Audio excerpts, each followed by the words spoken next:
France Maghreb 2. À la une de ce grand forum pour ce lundi 2 décembre. Demain, l'Assemblée nationale examinera la résolution Maillard qui vise à limiter la critique d'Israël. Craignez-vous la pénalisation de l'antisionisme? On en parle avec Gamal Abina et vous au 01 40 33 9000 sur France Maghreb 2. Bien sûr, les rendez-vous d'Anna, c'est tous les lundis avec aujourd'hui l'écrivaine Céline Jacob qui sera notre invitée, qui nous vient directement de Belgique pour nous parler de son nouveau livre Petit Homme. Rendez-vous à 17h. Et puis, information exclusive, le grand forum. La hijama reconnue par le tribunal correctionnel comme étant l'exercice illégal de la médecine. On fera le point tout à l'heure avec Maître Maghrebi. France Maghreb 2, France Maghreb 2. Merci d'être avec nous. Bonjour à tous et bienvenue. Ravi de vous retrouver en ce lundi. Nous sommes le 2 décembre. J'espère que vous allez bien. On est ensemble jusque 18h sur France Maghreb 2 avec aujourd'hui Gamal Abina. Comment ça va, Gamal? Très bien, et toi, Christophe? Très bien, Gamal Abina. MDC toujours et encore? Toujours et encore, et plus que jamais pour l'année prochaine. Bon, très bien. Donc oui, l'année prochaine, on va prendre de bonnes résolutions. Ouais, surtout qu'une grosse action qui va être conduite. Ah oui. Mais ça, je réserve pour l'instant encore la surprise. On en dira davantage. Avec plaisir. Bon, quand il faudra, au moment où il faudra. Dans cette émission, vous le savez, tous les lundis, c'est les rendez-vous d'Anna Guézard-Boicas qui vient tous les lundis avec un invité. Et en l'occurrence, c'est une invitée, une écrivaine qui sera parmi nous, cher Gamal. Elle s'appelle Céline Jacob. Et elle viendra nous présenter son livre Petit Homme. Vous allez voir, c'est un parcours assez atypique de cette dame, Céline Jacob, qui nous vient tout droit de Belgique. Elle est venue de Belgique pour nous. Donc aujourd'hui, à découvrir à 17h. On parlera de la hijama. Est-ce que tu sais ce que c'est que la hijama? Oui, absolument. C'est une médecine traditionnelle musulmane qui consiste à faire des prélèvements. Une sorte de ponction comme ça avec des vers. Ouais. Pour nettoyer le corps, semble-t-il. Il y a des ventouses, tout ça, voilà. C'est ça, c'est un principe de ventouse. Le tribunal a qualifié ce jeudi dernier que cela relevait de la médecine illégale. C'est une pratique qui relève de la médecine, donc c'est illégal. Ce que nous expliquera tout à l'heure Maître Maghrebi, qui sera parmi nous tout à l'heure pour nous en dire davantage. Elle a bien suivi le dossier. On en reparlera tout à l'heure et pourrait peut-être éventuellement lui poser des questions au 01 40 33 9000. Mais pour l'heure et d'autres sujets à la une, cher Gamal. Demain, à l'Assemblée nationale, l'Assemblée nationale examinera la fameuse résolution Maillard, qui vise à limiter la critique d'Israël. Craignez-vous la pénalisation de l'antisionisme? C'est la question que l'on vous pose aujourd'hui. Vous êtes 92% sur Facebook France Maghreb 2 à dire oui. Sur Twitter aussi pour voter. Le grand forum FM2. Là, on s'attaque à du dur. Il y a même d'ailleurs le CRIF qui appelle à voter durement cette résolution, à être de la partie. Cher Gamal, qu'est-ce que ça t'évoque? Donc maintenant, le fait de critiquer l'État d'Israël deviendra condamnable. Rétroactivement, si l'on s'en tient à ce qui s'est passé en Afrique du Sud, par exemple, dans les années 80, lorsqu'on faisait un appel au boycott pour des raisons politiques et non pas racistes, on n'était pas raciste anti-blanc quand on était contre l'apartheid, et tout le monde était d'accord pour suivre ce mouvement de contestation, de boycott, puisque c'est la question du boycott qui est évoquée. Et quand on parle de boycott, on parle bien de boycott d'une politique. Et par extension, donc là cette fois-ci, on avait donc une critique de l'apartheid qui était légitime. La critique du comportement du gouvernement israélien, qui est très très à droite, pour ne pas dire à l'extrême droite, est légitime, et on voudrait, pour protéger les dérives extrêmes de ce gouvernement, on voudrait, pour les protéger, dire à ceux qui sont opposés à ça, de plus en plus nombreux au demeurant, de leur dire: vous n'avez pas le droit de critiquer cet État, vous n'avez pas le droit d'être antisioniste. L'antisionisme est une posture politique qui est légitime, ça n'a rien à voir avec le racisme. Mélanger les deux concepts, c'est mélanger les Allemands et les nazis, c'est pareil. Qu'est-ce que je veux dire par là? Je vais très fort. Ce que je veux dire, c'est que lorsqu'on a une posture politique, on critique un gouvernement en l'occurrence, et une attitude politique offensive, on n'est pas raciste, on est un politicien. Quand on est anticommuniste, on n'est pas anti-russe. Donc là, en l'occurrence, quand on est antisioniste, ça veut dire qu'on est anti-israélien, ça veut dire qu'on est anti-israélien colonialiste. C'est ça qui fait une différence. Et malheureusement, lorsque le gouvernement français, qui est le seul au monde, je le rappelle, intente ce genre d'action, elle ne va pas aboutir, je ne pense pas, mais dans tous les cas, lorsqu'ils intentent ce genre d'action, c'est une privation de liberté d'expression, c'est une privation de liberté politique, c'est une privation de liberté au sens large du terme, et surtout, c'est grave parce que ça signifie qu'on est dans une censure politique évidente. Non, mais ça signifie surtout qu'on passera dans un état totalitaire quand même. Ah oui, ça se rapproche. À partir du moment où vous dites, vous n'avez pas le droit de penser, vous n'avez pas le droit de critiquer une posture politique, c'est-à-dire que vous êtes d'accord avec nous de façon unilatéral. unilatérale. Et là, il y a un problème. Si on est dans cette posture-là, c'est du totalitarisme de la pensée qui commence à s'installer. A priori, En Marche ne devrait pas voter cette résolution, d'après mes informations. À voir, en tout cas, c'est une résolution qui est proposée par le député Maillard et qui donc vise à, comme d'ailleurs Manuel Valls l'avait fait en son temps, en associant l'antisionisme à l'antisémitisme. Il disait d'ailleurs que l'antisionisme est une forme d'antisémitisme. Donc voilà, à ce titre, c'est condamnable. Youssef est avec nous au 01 40 33 9000. Bonjour Youssef. Oui, bonjour. Bonjour Youssef, vous nous appelez d'où? Des Yvelines. Très bien Youssef. Alors, on vous écoute. Alors, à propos de la critique d'Israël, Oui. c'est même pire que ça. C'est qu'en fait, on veut jamais reconnaître en France qu'au final, la prise en fait, la couleur politique, c'est l'extrême droite. C'est-à-dire qu'en Israël, on critique plus Israël qu'en France. Ouais. Mais bon, ça a une stratégie aussi, c'est de faire peur aux Juifs en France, aux Français de confession juive, pour les faire rentrer, parce que ce qu'ils disent jamais, c'est qu'il y a beaucoup de Juifs qui vont en Israël et qui reviennent au final. Ils s'aperçoivent que c'est pas du tout la terre d'accueil qu'ils ont, c'est pas le même système, c'est pas la même mentalité. Ouais, c'est pas. Ouais, c'est vrai, il y a beaucoup qui font ce qu'on appelle, comment ça s'appelle d'ailleurs ceux qui partent faire leur alia. Voilà, leur alia. Voilà, alia. Et aussi surtout, mais comme j'avais appelé vendredi, je vous avais dit, c'est le truc aussi, c'est que nous, on leur dit pas. Par exemple, là, j'ai retrouvé des sources. En fait, la personne, alors une des personnes, c'est Tsivi Minay, je sais pas le prononcer, mais qui dit lui-même que les descendants des Hébreux sont les Juifs et les Palestiniens. Donc et il y a beaucoup de chercheurs en Israël qui disent ça, qui disent qu'au final, quand on réfléchit bien, les chercheurs les descendants des Hébreux, c'est les Israéliens. Et nous, en France, on devrait leur sortir ça. C'est qu'au final, vous n'êtes pas les descendants des Hébreux, vous n'êtes pas dans votre délire biblique, il n'y aura pas le Messie, parce qu'en fait, leur truc, c'est ça, c'est qu'ils ont un truc, ils pensent que reconstruire, ça fera venir le Messie, tout ça, c'est un peu en fait, pas tous, mais une bonne partie, en tout cas, des gens du peuple, on va dire, parce que les dirigeants, bien sûr, ils n'y croient pas. Mais voilà, quoi, c'est très... Merci Youssef pour votre appel. Pardon, oui. Parce que j'avais parlé vendredi par rapport en fait, j'avais fait une petite erreur, mais j'aime bien le préciser. Il y avait votre collègue, là, Mehdi Chebaiki, ouais. Voilà. En fait, sur la langue algérienne, en origine, en fait, ils disent, en fait, à 50%, c'est une langue punique. Parce que je me suis trompé, j'ai dit berbère, mais en fait, c'est une langue punique. En fait, quand elles sont arrivées avec un croisement avec de l'arabe et du berbère. C'est le linguiste qui s'appelle Abdou Eliman, il a fait une thèse dessus sur le Maghrébi. Donc lui, il appelle ça le Maghrébi. Donc voilà, s'il va regarder, ensuite, il en dira. D'accord. Merci Youssef pour votre appel en tout cas. 01 40 33 9000. On parle de cette résolution Maillard qui va être proposée demain à l'Assemblée nationale, mesdames, messieurs, et qui vise à critiquer la critique d'Israël. Craignez-vous la pénalisation de l'antisionisme, c'est ce qui est le but recherché au travers de cette résolution qui va être proposée demain à l'Assemblée nationale. Eh bien, vous nous appelez au 01 40 33 9000.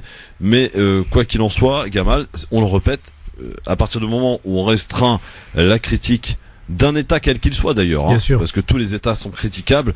Et aujourd'hui, en fait, on va la faire simple. Quand on critique Israël, on est tout de suite qualifié d'antisémite. Alors le problème c'est qu'il faut être honnête, parce qu'il y a un minimum de sérieux à avoir.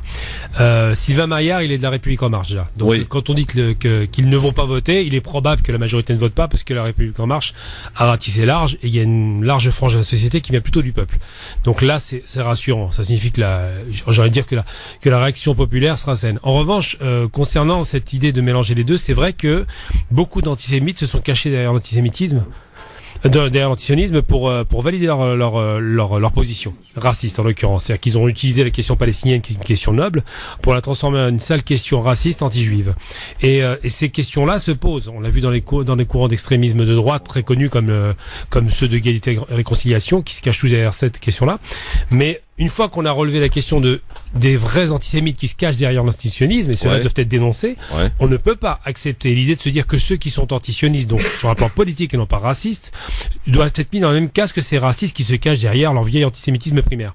Donc la distinction doit être faite. C'est-à-dire que si on est dans le tout global, on a tort. Si on est dans la nuance, à savoir, il y a des vrais antisionistes qui sont honnêtes, qui sont pas racistes, contre des vrais antisémites qui se cachent derrière l'antisionisme. Si on fait la distinction des deux, tout se passe très bien. Le problème dans ce genre de lois-là, qui sont des lois imbéciles, c'est de dire on va faire une loi pour taper sur tout le monde. Et à partir du moment où on fait une loi pour taper sur tout le monde, on a tort. Et une dernière chose, c'est que de toute façon, même si cette loi est discutée à l'Assemblée, après il y aura une relecture derrière, de toute façon, sur un plan constitutionnel, elle a aucune chance d'aboutir. Elle a aucune chance d'aboutir. C'est-à-dire, en l'espèce, qu'on fasse une loi pour cibler les antisémites qui se cachent derrière l'antisionisme, oui, ça on peut le faire. Mais de dire tout le monde, c'est pas possible, parce qu'il y a beaucoup de juifs de l'Union juive pour la paix, par exemple, qui sont antisionistes pour certains, même pour la majorité en général, et qui ont une posture qui n'est pas raciste, puisqu'ils sont eux-mêmes juifs, donc ça n'est pas opérant. Ouais. Kamel nous appelle de Paris. Bonjour Kamel. Bonjour Christophe. Bonjour Kamel. Je vous salue tout d'abord par rapport à vos émissions qui sont toujours pertinentes et qui touchent toujours du doigt là où ça fait mal. Merci Kamel. C'est un salut franchement. Vos sujets sont toujours d'actualité, toujours dans l'air du temps. On essaie. Je voulais me prononcer par rapport en fait à cette loi a priori qui va être proposée. C'est ce qu'on me disait l'intervenant tout à l'heure ou votre collègue qui a bien imagé le truc, c'est que en fait on est en face d'une idéologie. C'est une idéologie, le sionisme. Et encore, le sionisme actuel, il est très loin du sionisme de Theodor Herzl. D'ailleurs, moi, je voudrais bien qu'il nous explique ceux qui ont pondu cette loi. Est-ce qu'il parle du sionisme de Theodor Herzl à l'initiative, ou qui prévoyait un foyer juif au sein des populations arabes. Un foyer juif au sein des populations arabes. Et là, actuellement, on est c'est plutôt l'inverse, en fait.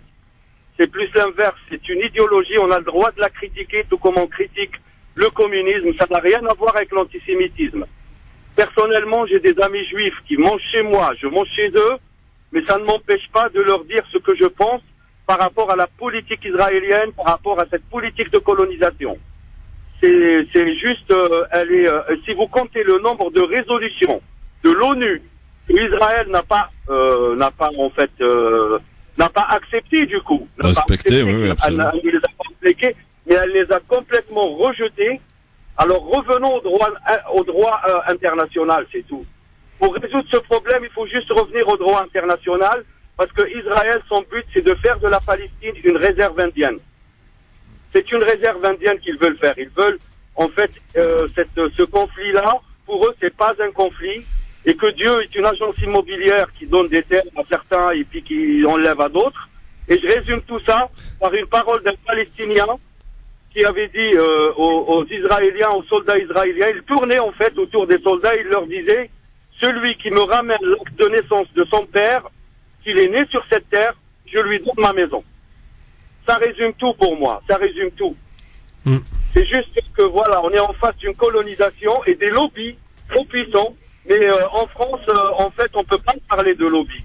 En France, c'est tabou. Aux États-Unis, on en parle du lobby israélien. On en parle de la paix, qu'on parle de tous ces lobbies. Mais en France, on n'a pas le droit. C'est vrai que c'est un gros mot, un lobby en France. Ouais.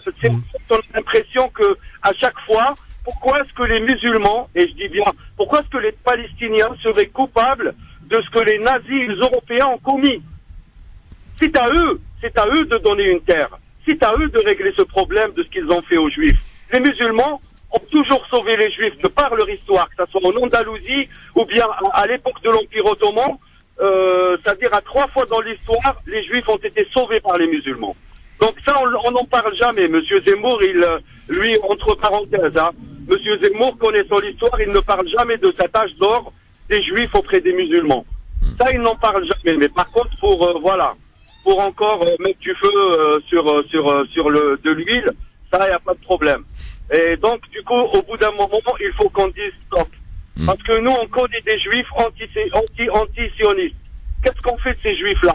Est-ce qu'ils sont antisémites? Est-ce que Olivier Zemmour, et je cite des noms là, est-ce que Olivier Zemmour, qui est une militante palestinienne et qui est juive, est-ce qu'elle est antisémite? Est-ce que les rabbins qui sont contre le sionisme actuel sont des antisémites? Donc il faut répondre à toutes ces questions. Parce que c'est comme ça qu'on pourra, en fait, je dirais pas coincer ces gens-là, mais leur dire que, vous êtes derrière une politique qui est à l'encontre du droit international. Vous êtes en train de soutenir une politique qui est à l'encontre du droit international. Donc revenons au droit. Il n'y a qu'avec le droit qu'on pourra en fait débattre avec ces gens-là. Merci Kamel. Merci beaucoup en tout cas pour votre appel. 01 40 33 9000. Il a raison Kamel. Les Arabes en général ont toujours sauvé les Juifs. Enfin, plutôt les musulmans que les arabes d'ailleurs, parce que c'est plutôt une tradition arabo-musulmane, puisque les Turcs sont pas arabes, ni les Perses qui ont sauvé aussi beaucoup de juifs, ou les Andalous, puisque c'est beaucoup d'Espagnols d'origine. Donc les musulmans ont dans l'histoire, en tout cas, protégé les juifs. C'est normal parce qu'on parle... Ne serait-ce qu'au Maghreb, par exemple. Oui, bien sûr, parce il y a même jusqu'en 40, je veux dire, quand les Français sont vaincus par les Allemands, et que donc Vichy dit aux autorités algériennes, d'occupation en Algérie, quand Vichy va utiliser un terme et qui dit quoi, il dit vous devez vendre les biens des Juifs et vous devez commencer à nous les donner.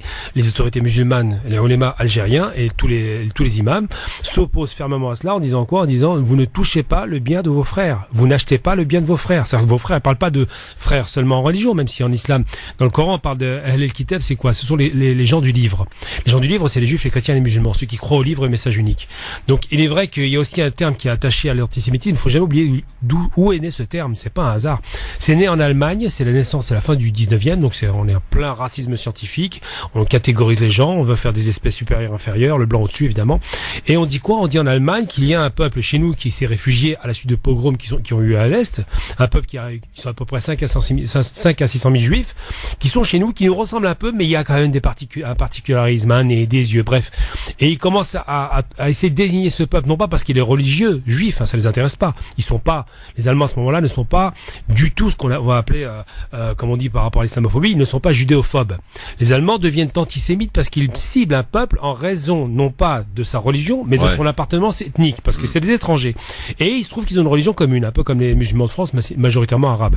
Et ce qui se passe, c'est que le terme, au départ, c'est antisémisme, je me trompe pas, ou antisémitisme, je sais pas quoi, un truc comme ça, je vous dis pas en allemand, je me rappelle plus, je vous redirai. Qui dit quoi?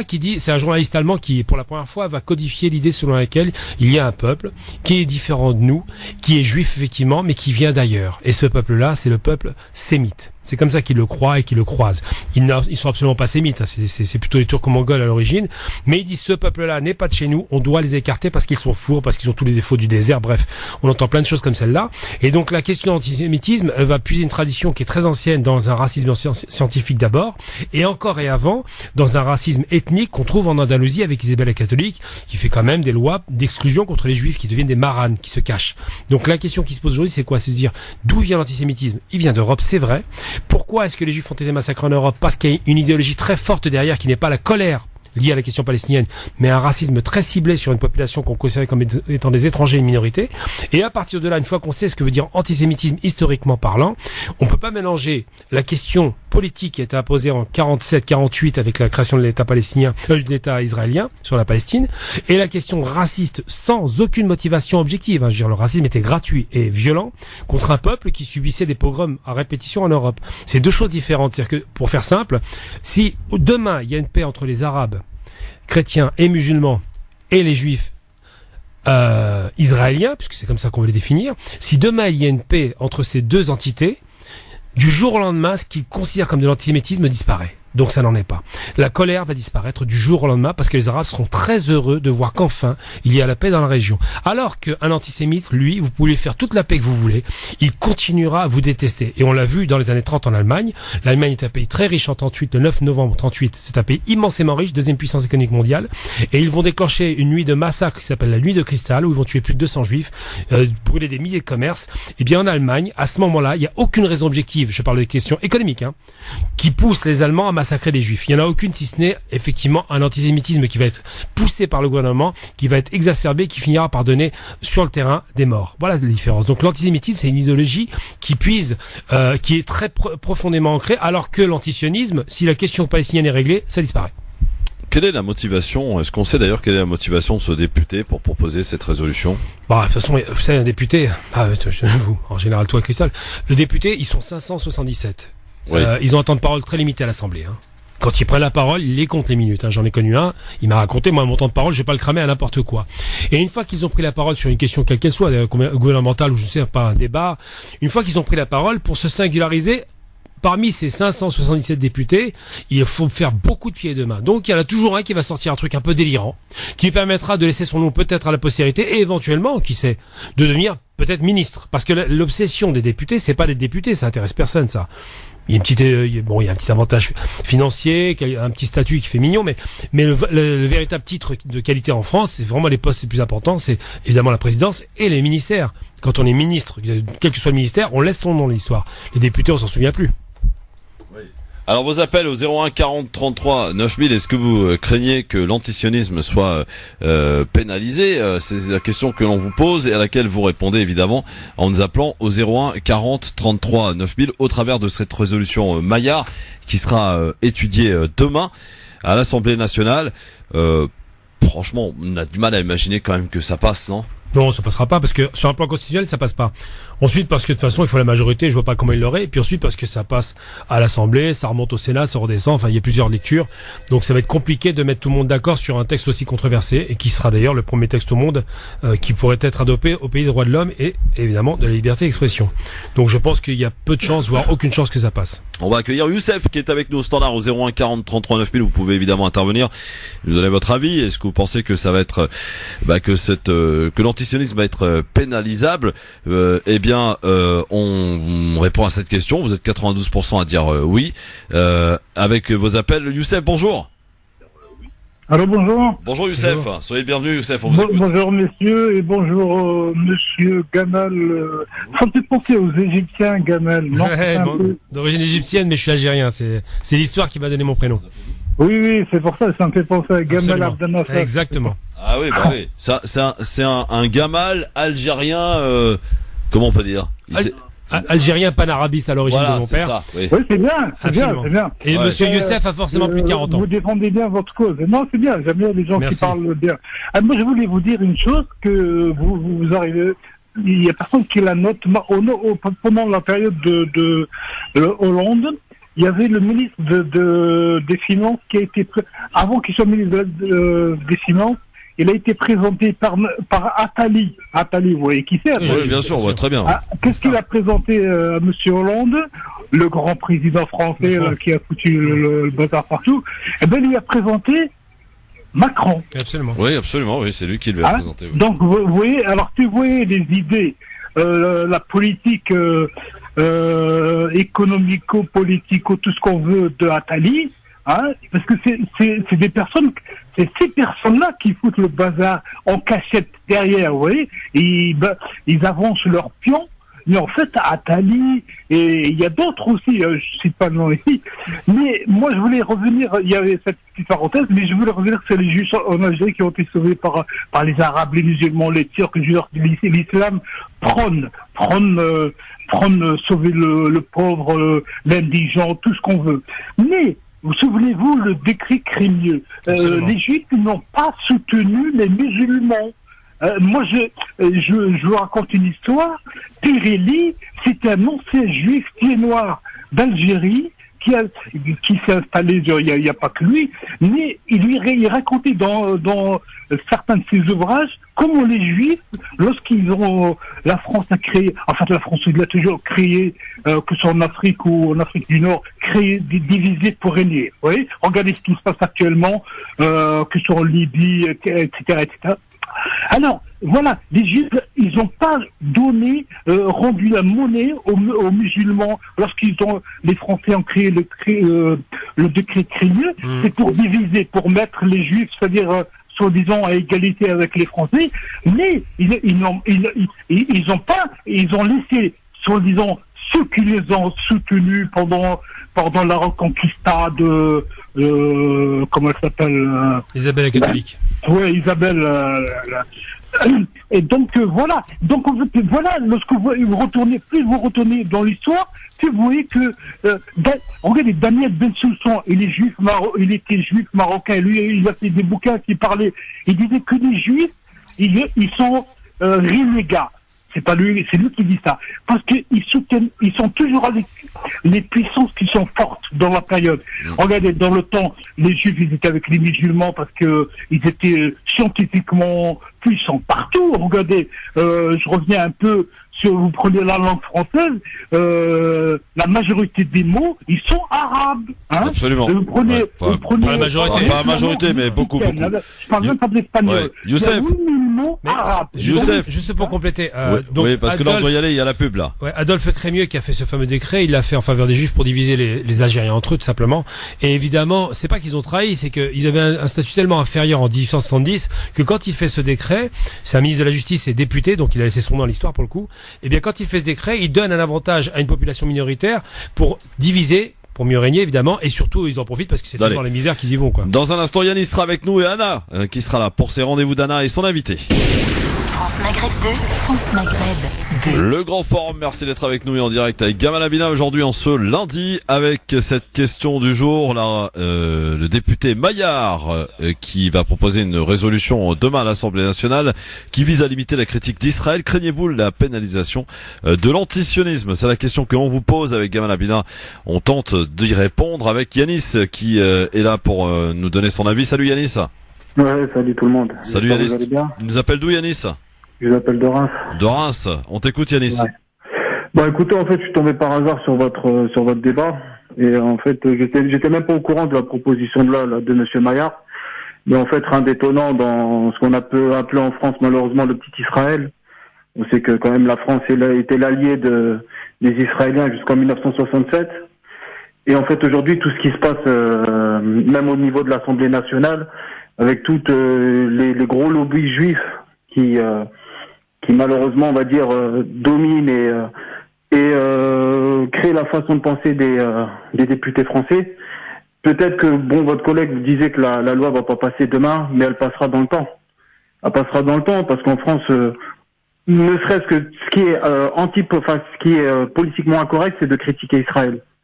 Toute personne qui critique Israël en France aujourd'hui, ils sont mis sur le côté, on peut voir à travers des acteurs, comment on appelle ça, des humoristes, tout ça. Et puis juste aussi pour venir sur un petit truc, tout à l'heure quand votre collègue parlait des juifs marranes, tout ça, les juifs marranes, ce sont des juifs qui vivent en Espagne. Hein.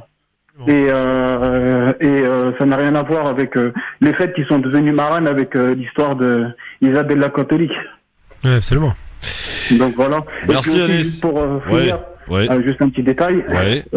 Faut savoir que les Arabes et non les musulmans, bien sûr les musulmans par la suite, c'est parce que c'est Allah et son messager qui nous ont dit de toujours accueillir les juifs et les chrétiens, non pas parce que ce sont pas nos frères, parce que les frères c'est que les musulmans, comme le prophète il l'a dit aux compagnons, mais juste parce que c'est ce qui nous a été demandé. Et quand Nabuchodonosor il a détruit le temple, la première fois c'est les Babyloniens qui les ont accueillis, donc l'anciennement Irak, et la deuxième fois ce sont les Assyriens, et l'islam n'était pas encore descendu. Donc nous, et comme j'ai un ami qui est juif, je lui dis si les Arabes étaient antisémites, déjà c'est un oxymore, parce qu'un Arabe c'est un sémite, donc il peut pas être antisémite. Et si les Arabes étaient antisémites, comme eux ils disent, il y aurait pas de séfarade. Parce que une fois que Isabelle la catholique et le roi Ferdinand ont ont demandé à tous les juifs de se convertir, et eux là ils ont fait la taquia entre guillemets parce qu'ils devaient se protéger, ce sont que les Maghrébins, donc l'Algérie, le Maroc et la Tunisie qui les ont accueillis, et les Français, les Anglais, tout ça n'en voulaient même pas. Donc voilà, les Juifs, ils ont quand même la mémoire courte.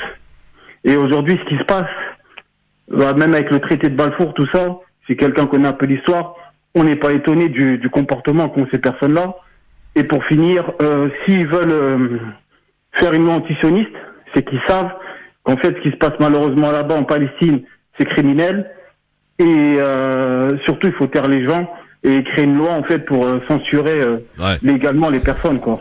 Yanis, merci de votre appel et de votre peut-être Gamal en une phrase pour clôturer ce débat. On attendra de voir ce qui va se passer demain à l'Assemblée nationale. Bon, déjà pour commencer, les marranes évidemment, c'est en Espagne, ça se discute pas. Le problème qui se pose aujourd'hui, c'est pas de savoir s'il y a une alliance objective entre Israël, la France et l'Angleterre. C'est de se souvenir quand même que c'est effectivement Sykes-Picot qui ont donc divisé la région en plusieurs parties comme un château de cartes qu'on dira, comme un gâteau. ghetto plutôt.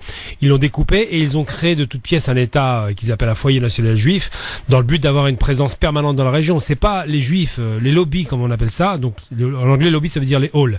C'est des gens qui viennent chuchoter à l'oreille de ceux qui ont le pouvoir réel, et qui leur disent voilà, nous voudrions ceci, cela. Maintenant, ils font ou ils ne font pas.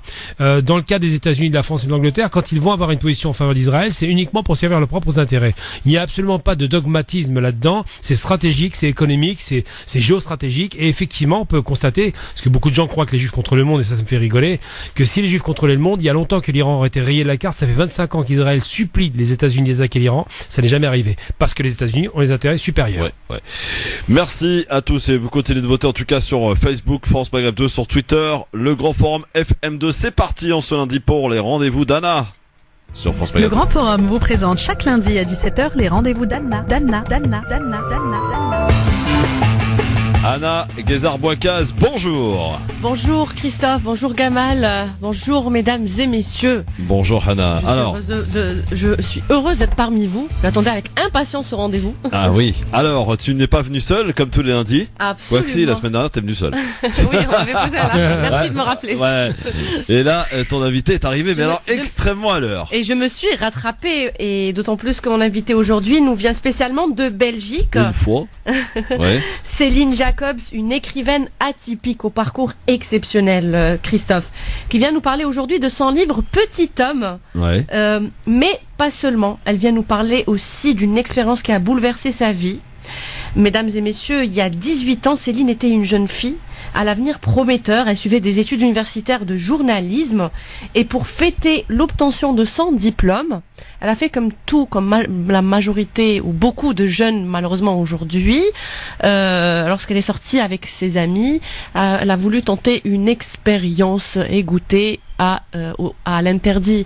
Elle a goûté un petit peu aux champignons hallucinogènes. Ah oui, forcément. Ouais, et voilà. Et ce qui lui a conduit. Bonjour Céline. Bonjour Anna. Merci d'avoir accepté notre invitation. Bonjour Céline, de Belgique. merci beaucoup. Bienvenue. Merci beaucoup. Et puis, comme je disais, j'expliquais un petit peu comment tout ça a commencé, tout ce que tu as vécu, parce que tu renais de tes cendres suite à cette malheureuse soirée qui t'a coûté 10 ans de voyage à répétition à l'hôpital psychiatrique. Et même plus. Ben, au total 5 ans d'enfermement, donc colocation forcée et à répétition dans les différents hôpitaux psychiatriques de Bruxelles. Ah, c'est une invitation longue alors. Pardon ? C'est une très longue invitation là. On peut le dire. Oui, on peut le dire, oui. Alors, le livre s'appelle Petit Homme. Petit Homme. À la base, c'était Petit Homme de ma vie. Voilà. Alors, Céline, à l'origine, le titre de ton livre, c'est Petit Homme de ma vie. Le livre a été réédité aux éditions Jourdan et est devenu Petit Homme, né dans une famille différente. Pour commencer, Petit Homme, c'est qui ? C'est mon enfant, lui. Il est avec nous aussi aujourd'hui. On le salue, le Petit Homme. Bonjour Tom. Bonjour. Ça va ? Oui. Sois le bienvenu. Alors, Céline, pourquoi tu as décidé d'écrire ce livre ? Eh bien, à la base, j'ai décidé d'écrire parce que j'ai formé avec son papa un couple assez atypique étant donné nos parcours. Oui. Et j'ai voulu laisser à Tom le souvenir de sa mémoire. De ses 6 premières années, donc puisqu'on dit tout se joue avant 6 ans, j'ai écrit depuis que je suis tombée enceinte jusqu'à ses 6 ans, afin donc de lui laisser une trace de son passé dont il puisse se souvenir pour toujours et s'y référer. Donc, Petit Homme, c'est le fruit de votre amour, en sachant que tu as rencontré son papa à l'hôpital psychiatrique, comme quoi on peut rencontrer l'amour vraiment partout, et puis même les expériences les plus terribles ou douloureuses, peuvent nous conduire à des choses magnifiques. Et c'est grâce à ton fils que tu as pu survivre et sortir de la maladie ou la vaincre. Oui, il a donné un sens à ma vie. C'est magnifique, quel beau cadeau tu fais. Le meilleur médicament finalement. C'est clair. Absolument, l'amour. L'amour prend le dessus sur tout, hein, Christophe. Oui, je vois ça, oui. Et comme la stabilité d'un couple n'est jamais acquise, j'ai voulu donner aussi à Tom en direct l'évolution de la relation entre son père et sa maman. C'est énorme. Pour qu'il n'ait pas à se poser des questions si jamais cela se terminait. Alors, Céline, donner à l'enfant la mémoire de sa petite enfance. Ça me rappelle un petit peu la phrase de Socrate lorsqu'il dit « connais-toi toi-même ». Et en philo, on dit, comme tu viens de le dire, tout se joue avant 6 ans. En psychologie. En psychologie, pardon. Là. Alors, t'as pas fait de philo, Anna, hein, ça se voit. Non, justement, ce que j'allais poser comme question, c'est que dans le concept qu'elle a inventé, tu as essayé de joindre un petit peu la philo à la philosophie, à la psychologie. Tu peux nous en parler de... Eh bien, j'ai trouvé qu'à la jonction des deux disciplines de sciences humaines se trouvait la question identitaire. À savoir donc qui sommes-nous, quelle histoire nous constitue et quelle conscience nous en avons. Et j'ai trouvé très important, puisqu'effectivement en psychologie on dit tout se joue avant 6 ans, de laisser à mon enfant la mémoire de cette partie de sa vie, cette mémoire qui pour la plupart des gens est complètement ou en grande partie oubliée, ou fragmentée, une amnésie qui porte préjudice à la plupart des gens finalement. Tu parles de l'importance de l'identité pour équilibrer l'être humain. Oui. Qu'est-ce que tu entends par ça? Peux-tu nous expliquer comment? J'ai réfléchi à la question et je me suis dit que en connaissant toute son identité, l'individu pourrait être moins torturé par rapport à sa solitude en fait. Et assumer donc le fait de devoir être avec lui-même en harmonie, en équilibré si vous voulez, de pouvoir accéder au bonheur, au fait de savoir être autonome et heureux à la fois. Oui.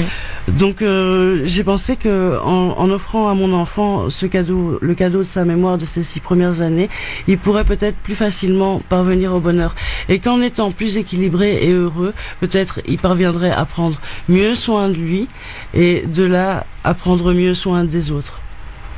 Mais est-ce que tu pour passer de son cas particulier à l'universel finalement, je me suis dit que si chaque personne, chaque enfant à l'avenir possédait la mémoire de cette prime enfance, peut-être donc qu'il serait plus indulgent envers lui et donc plus indulgent envers lui-même, et qui cesserait de torturer son prochain, et qu'on pourrait peut-être mettre en place la fin des guerres, de la misère et de tout ce qui détruit la nature et l'humanité.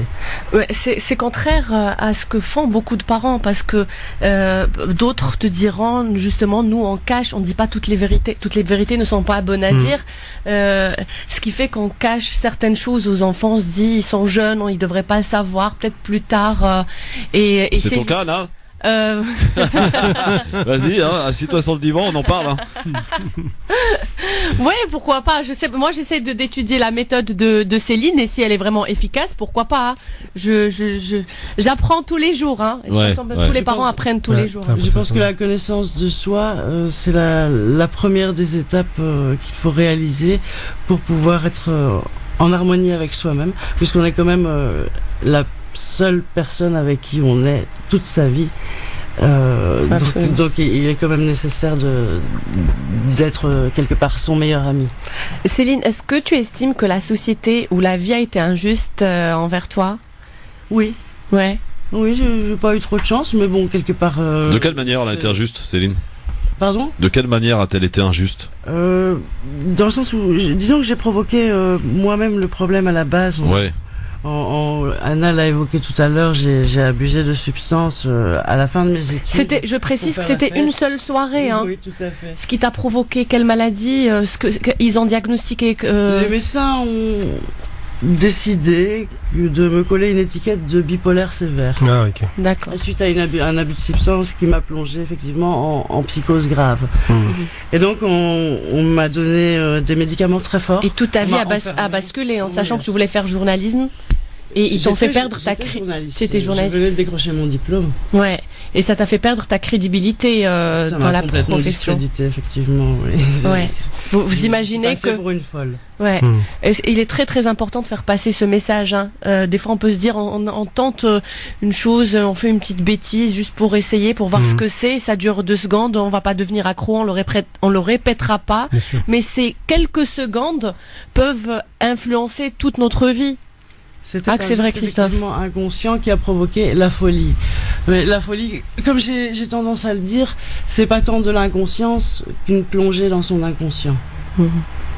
Moi, j'ai envie de poser une question. Est-ce que Tom a lu ce livre? Un peu jeune. Tom. Oui. Pas encore. Pas encore. Est-ce que tu as envie de le lire, le livre de maman? Oui. Oui. Parce qu'il parle de toi. Hein. Je sais. Hein. Ah ouais. Qu'est-ce qu'il dit de toi? Tu sais, moi, j'ai pas encore lu. Moi, j'ai pas encore lu, mais je sais que ça parle de ma vie. De ta vie. Et ta vie, elle est belle, ta vie? Oui. Oui. Ah, formidable. C'est formidable. Est-ce que tu es fière de ta maman? Oui. Magnifique. Ouais. Magnifique. Céline, finalement, quand on lit, enfin, on comprend un petit peu le parcours de votre vie. C'est, au départ, voilà, on répète cette soirée pour fêter la fin d'études, tout ce stress, tout ça, et on se fait une petite soirée entre amis, on fait des bêtises, et on est dans un état second, et de cet état second naît un diagnostic qui n'est pas celui qui devrait être, entre effectivement vous avez abusé de tel produit, on vous fait une bonne morale, au pire on fait en sorte pour que ça se reproduise pas, mais on vous diagnostique pas bipolaire sévère, quoi. Comment on en arrive justement de la prise de cette substance à ce diagnostic? C'est ce que j'ai envie de comprendre, moi, Céline. Avec des prescriptions de médicaments abusifs. Ouais, oui. Des antidépresseurs. Pardon. Des antidépresseurs, non? Des neuroleptiques. Ah, des neuroleptiques, c'est encore pire. Ils ont servi un peu de cobaye. Ils ont testé tout sur moi. Des neuroleptiques, des régulateurs d'humeur et toute la batterie de benzodiazépines. Oui, je connais très bien. Donc ça veut dire qu'aujourd'hui, vous êtes traité, vous êtes encore sous médicaments? Ah, c'est à vie. À vie? Oui, un suivi psychiatrique et les médicaments à vie. Et finalement, en fait, à force donc de on en est dépendant, en fait. On est dépendant des médicaments. Des médicaments, j'en suis devenue complètement dépendante. Et l'élément chimique qu'apportent les médicaments, à force, finalement, mon cerveau à moi, il ne produit plus cette substance qu'il produisait à la base naturellement. Et donc, c'est une dépendance totale qui fait que si jamais je les arrête, ça provoque ce qu'ils appellent la bipolarité sévère. Okay. Qu'est-ce que c'est la bipolarité sévère, peut-être, pour expliquer aux gens? Ils appellent ça ce sont des troubles de l'humeur, qui sont l'humeur qui est soit trop haute, soit trop basse. Dans mon cas, c'est plutôt trop haute, c'est ce qui peut amener le pétage de plomb. Oui, bien sûr. Et soit dans l'autre sens, la dépression. Absolument. Moi, c'est donc à tendance maniaque, on dit. C'est anciennement la maniaco-dépression, on appelait ça avant. La maniaco-dépression, on appelle ça maintenant par euphémisme la bipolarité, pour faire un peu moins peur. Mais je pense que tout le monde est plus ou moins bipolaire, certains plus que d'autres. Mais bon, on a voulu me coller cette étiquette et voilà. Qu'est-ce que tu reproches aux médecins? Est-ce que ça aurait pu se passer autrement? La médecine, c'est une science humaine. Hein. Les diagnostics sont assez aléatoires. C'est pas une fracture, la bipolarité, malheureusement. C'est pas visible. Non, du tout. Donc, on le décèle par des comportements, par des impressions, par des ressentis. Et souvent, il y a des erreurs, effectivement. Voilà. Et je pense qu'on m'a rendu plus bipolaire que je ne l'étais. Bien sûr. À la base. Et est-ce que tu dénonces... Est-ce que tu dénonces certains comportements dans le milieu psychiatrique? Les traitements. Qu'est-ce que tu penses? On est traité en c'est mécanisé, c'est horrible. C'est mécanisé, c'est une structure disciplinaire très très dure. La procédure pour se retrouver en psychiatrie est policière et juridique. Absolument. Vous étiez isolé? Brutalisé. On vous a mis à l'isolement parce que... Ah oui, plusieurs fois. Pas qu'une fois. C'est extrêmement violent. J'étais enfermé en chambre et plusieurs fois envoyé au cabanon, attaché par les poignets. Oui, j'ai vu ça. La contention. Oui, la contention. Ouais. Moi, j'étais à Sainte-Anne une fois, j'ai vu comment le traitement qui était administré, il était assez violent. C'est brutal. Ouais, c'est clair. C'est violent et puis en plus on voit le résultat du traitement chimique, hein, c'est fou. C'est quand même corsé. Hein. Oui, on devient catatonique. Oui, ça, les gens ils bavent et tout, c'est horrible, les gens se rendent pas compte de ce que c'est. Oui, absolument, c'est catastrophique. Et Céline, lorsque tu es tombée enceinte, est-ce que il y a eu un moment où tu t'es dit, j'ai peur d'avoir cet enfant, peut-être que je ne saurais pas. Est-ce que tu as eu des doutes? Je me suis demandé si ces soi-disant troubles bipolaires pouvaient, mes humeurs donc pouvaient rejaillir sur Tom et le menacer d'une quelconque façon. Oui. Mais en fait, quand j'ai vu ce petit bout, j'avais juste envie de le protéger. Ça change la vie. Hein. Ça change la vie, ça prend ça le donne un dessus. sens. L'instinct maternel. Et pour rien au monde, je défoulerais mes nerfs sur lui. Au contraire, moi, quand je le vois, j'ai mon sourire qui va jusqu'aux oreilles et je me calme directement. Ouais, c'est une vraie thérapie. Mais j'ai envie de vous poser une question parce que j'ai regardé un peu votre parcours. Vous êtes né en Afrique centrale. Oui, merci de le dire. C'est important parce que ça a du sens dans la vie. Vous y êtes resté jusqu'à l'âge de 9 ans, donc vous avez un souvenir précis de votre enfance, évidemment, qui est une autre couleur. J'ai été élevé par une nurse burundaise jusqu'à mes 6 ans. C'est pour ça que ça m'intéresse ce genre de parcours, parce qu'il est vraiment atypique. Vous êtes agrégé de lettres, je crois, si je ne me trompe pas. En philo et lettres, de journalisme écrit audiovisuel. Donc pas ridicule du tout sur un plan intellectuel. Vous avez un parcours qui est vraiment, pour moi, exceptionnel, dans la mesure où, quand on vient d'Afrique centrale, ce qui est quand même une région un peu difficile, hein, qu'on arrive en Belgique, ce qui est pas non plus la région enfin, c'est pas le bonheur absolu, la Belgique, et qu'on vient pas forcément d'une famille bourgeoise, je connais pas votre famille, mais bon, je peux imaginer assez facilement, et que vous tombez dans cette espèce de dépression chimique finalement, parce que ça a été provoqué par un facteur extérieur. C'est pas un facteur endogène, c'est exogène, ça vient de l'extérieur, c'est l'administration d'une substance hallucinogène qui vous conduit à l'hôpital. Mauvais traitement, mauvais diagnostic, conséquence 5 ans d'internement, si j'ai bien compris. Donc une vie quasiment brisée, hein, on peut en parler. J'ai le sentiment, quand je vois votre fils qui est parfaitement équilibré, là-dessus je vous félicite. Il est très éveillé, très intelligent. Et très beau d'ailleurs, un petit côté asiatique qui est amusant. Il paraît qu'il parle couramment en anglais. Hein. Ah d'accord, je comprends mieux, d'accord. Ouais. Yes. Ah, let's go. Et donc je vois ça, j'ai le sentiment qu'effectivement la meilleure thérapie, et c'est ce que disait Hannah à l'instant, c'est effectivement d'avoir l'amour qu'on donne à quelqu'un et qui vous le renvoie, parce que votre fils vous regarde avec un amour limité, c'est évident. Ouais. C'est ce que j'ai envie de vous dire, c'est qu'à la limite, quel conseil vous donneriez à des gens qui ont subi le même type de traitement ou qui peuvent le subir? Quel conseil vous donneriez aujourd'hui? Qui ont subi le traitement de la psychiatrie. C'est Céline qui a les larmes aux yeux au studio. Trop d'émotions. Oui, merci de décrypter si bien la réalité qui m'est arrivée. Quel conseil je pourrais donner aux gens qui sont passés par là? Mais de ne pas baisser les bras, parce que je suis un peu une exception parmi les patients qui sont passés par là, dans le sens où je m'en suis sortie. On me dit résiliente, exceptionnelle, mais en fait non. Par la volonté, je suis m'en sortir en faisant ma propre psychothérapie, et la plupart baissent les bras. Et moi, je leur dirais à tous ces gens qui sont en fait des proches, ne baissez pas les bras.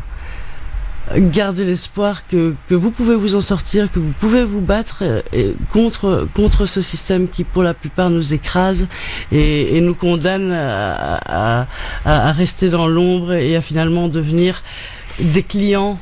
Mais les clients, je suis d'accord avec vous. Des clients des entreprises pharmaceutiques et des psychiatres qui sont bien contents de se sucrer sur notre mutuelle. Et on fera d'ailleurs une émission spéciale, je tiens à l'annoncer tout de suite, le mardi 10 décembre, donc la semaine prochaine, sur la réalité de la psychiatrie avec des professionnels de la psychiatrie, mais aussi des patients qui viendront témoigner pour essayer de comprendre finalement cette sorte de médecine. C'est la médecine pauvre, hein, c'est celle dont on ne parle jamais, et il se passe des choses assez étranges. Pas pauvre. On n'en parle pas beaucoup, mais riche par contre. Hein, oui, qu'est-ce que ça rapporte? Pauvre parce que voilà. Oui, j'entends bien, on en parle pas, bien sûr. On interne facilement, de quelle manière, contention, etc. Voilà, il y a plein de choses qu'il faut qu'on aborde, qu'on comprenne, hein, qui sont pas forcément connues des grands publics, et qu'il est intéressant de médiatiser. Donc rendez-vous le 10 décembre. Bougez pas, dans un instant, on finit cet entretien avec Céline Jacobs, donc auteur du livre Petit Homme. C'est Petit Homme, il s'appelle Tom, il est là avec nous en studio sur France Maghreb 2. À tout de suite. France Maghreb 2. France Maghreb 2. Pour ensoleiller et accompagner vos journées et vos nuits. France Maghreb 2. Merci d'être avec nous en direct sur votre radio France Maghreb 2 jusque 18h. On est là, messieurs dames, avec aujourd'hui notre invité à l'occasion des rendez-vous d'Anna. Le rendez-vous d'Anna, c'est tous les lundis, sachez-le, mesdames, messieurs, à partir de 17h, et Anna ne vient jamais seule. Anna Gazarbacas, ton invité aujourd'hui. Céline Jacobs, auteur du livre Petit Homme. Petit Homme aussi avec nous, ils nous viennent directement de Belgique, de Bruxelles. Absolument. Moi j'ai une question à poser, Céline.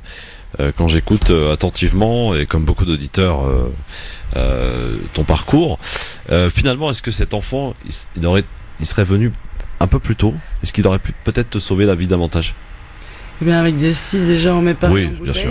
Ouais. Et je pense que s'il était venu un peu plus tôt, ça n'aurait pas été lui non plus. Ah, c'est clair. Donc la vie est telle qu'elle est. J'accepte ce qui s'est passé et j'essaye de faire contre mauvaise fortune bon cœur. Ouais. Mais qu'est-ce que tu serais... Oui. Tu serais devenu quoi ou qui s'il n'était pas là, s'il n'était pas venu? Je crois que j'aurais continué à errer sans trouver de sens. Et moi, j'ai toujours cherché le sens, en fait. Parce qu'à partir du moment où on comprend les choses et où elles ont une signification, la vie vaut la peine d'être vécue. C'est magnifique. Sinon, on est perdu dans les limbes. Est-ce que tu considères le livre Petit Homme, le livre que tu as écrit, comme une revanche sur la vie? Comme une chance, comme une occasion de montrer que je suis pas si folle que ça aussi. Oui, parce que les écrivains n'écrivent, enfin les fous n'écrivent pas de livres. Hein, c'est pas courant. C'est vrai. Je suis fière de l'avoir écrit, oui, et de pouvoir l'offrir à Tom.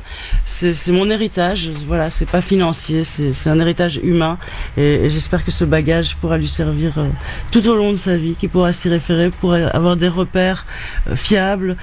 Pour qu'il puisse être équilibré et heureux le plus longtemps possible et rendre les autres autour de lui heureux aussi. Et j'aimerais poser une question à Tom, à Petit Tom. Moyen Tom, voilà, exactement. Et que représente le livre Petit Homme pour toi, Tom? Ben moi, ça présente un souvenir de quand j'étais petit, comme ça, je ne fais pas de mal à la planète quand je serai grand ou quelque chose de mal. Oh, c'est trop mignon, c'est magnifique. Moi, ça me rappelle, le titre me rappelle quelque chose, parce que te couper. Ça rappelle quelqu'un qui rendait hommage à son fils aussi. François Fellman, qui avait fait une chanson qui s'appelait Petit Franck. Ah oui. Ah, donc ça c'est écrit ton nom sur les murs. Exact. Tu voudrais bien jouer les durs. Ah bien. Il y a quelqu'un qui te manque dans ta vie, Petit Franck, c'est excellent. Ouais. Céline, tu es en train d'écrire un deuxième livre. Tu t'arrêtes pas à Petit Homme. Oui. T'as d'autres projets? Oui, je viens de le finir d'ailleurs, un nouveau manuscrit. Je vais le proposer à la maison d'édition et j'espère que le comité de lecture va l'accepter et qu'on le publiera très bientôt. Est-ce qu'il y aura d'autres petits tomes C'est une bonne question. Tom aimerait beaucoup que je continue, mais moi je me suis dit que ce serait quand même presque un manque de respect, parce que j'estime que c'est important que sa vie privée dorénavant soit préservée, et deuxièmement que ce soit lui qui se forge ses propres souvenirs. Tu parles de livres ou des enfants? Alors, je parlais des enfants. Des enfants, exactement. Des livres aussi.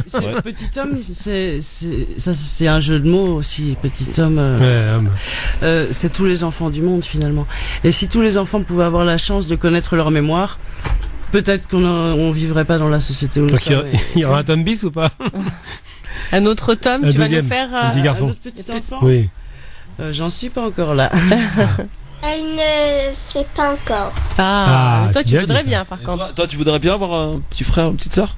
Moi j'aimerais bien avoir une petite sœur. En plus il m'a raconté qu'il avait une amoureuse, elle lui a brisé le cœur, mais il s'en est remis maintenant. Ouais. Et il est très fort. Ouais, il a raison.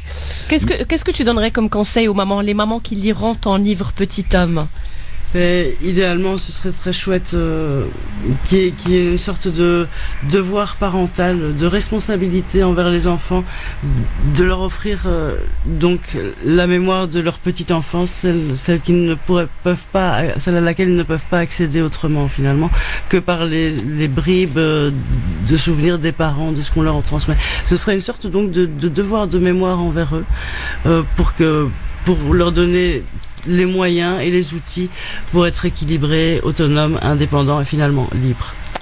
Petit Homme, c'est un livre à lire, donc, et c'est aux éditions Anna? La boîte à Pandore. Et c'est donc à ne pas louper. Voilà, si vous voulez passer un bon petit moment, une belle lecture. C'est écrit par l'écrivaine Céline Jacobs, qui était notre invitée aujourd'hui sur France Maghreb 2. Le Grand Forum vous présente chaque lundi à 17h les rendez-vous d'Anna. Et on change d'univers la semaine prochaine, Anna Guézard-Boicaz, puisque sera avec nous dans nos studios la chanteuse Amel Wahbi qui nous revient. Ça va faire plaisir. Après des années d'absence. Excellent. Avec un nouvel album, c'est ça? Absolument. Il est sorti ou pas encore? Il est sorti, il est déjà sur internet. Bon, et bientôt sur France Maghreb 2.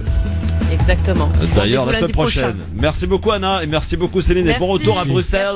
Merci de votre accueil. Alors, merci à toi. Par contre, à Bruxelles, il y a un truc qui est bien, c'est qu'on sait faire cuire les frites. Oui. Alors là, franchement, les French fries. French fries. Et il paraît qu'on les fait en 2 fois, c'est ça, on fait cuire en 2 fois les frites. Je suis pas une spécialiste. Et par contre, on sait faire de la BD aussi. Et ça, j'aime beaucoup ça. Et des moules. Oui, des moules. Oui, ça c'est bon les moules. Oui. C'est clair, Ouais. Merci Céline et bon retour à Bruxelles. Merci. Au revoir Tom. À bientôt. Anna, la semaine prochaine. À bientôt. Salut, merci beaucoup. Merci d'être avec nous en direct sur votre radio France Maghreb 2 et dans cette émission. C'est l'émission, c'est la vie. Parce qu'on parle de tous les sujets. On a parlé tout à l'heure donc de cette loi Maillard qui sera proposée à l'Assemblée nationale demain. Vous pouvez continuer de voter d'ailleurs puisque c'est la question du jour sur Facebook, France Maghreb 2, sur Twitter, le grand forum FM2. On a parlé de ce livre donc, Petit Homme de Céline Jacobs, qu'il vous faut absolument vous procurer parce que c'est une belle initiative donc que propose Céline Jacobs au travers de son expérience et de son livre. Gamal, on va parler maintenant de la hijama. Gamal, est-ce que tu as déjà eu recours à la hijama? Jamais. Jamais. Trop peur de la médecine. Trop peur? La médecine, c'est pas mon truc. Ah oui, d'accord.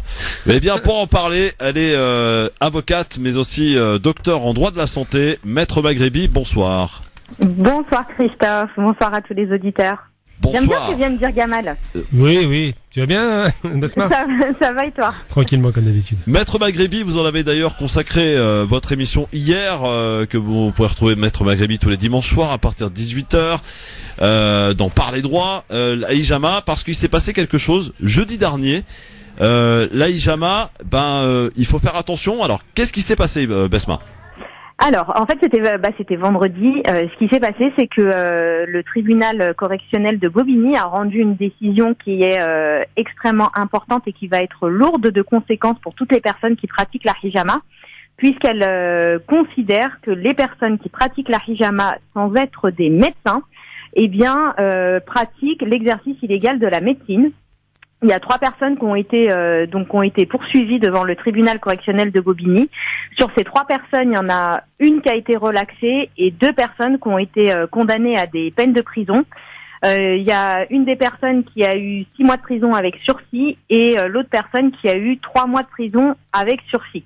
Donc c'est une décision qui est lourde de conséquences parce que elle permet de prendre conscience que en réalité c'est une activité ou c'est un acte qui relève de la compétence exclusive d'un médecin et des médecins, et que si elle n'est pas faite dans les règles de l'art, on encourt une sanction qui est extrêmement lourde, à savoir une peine. Ça fait jurisprudence ou pas?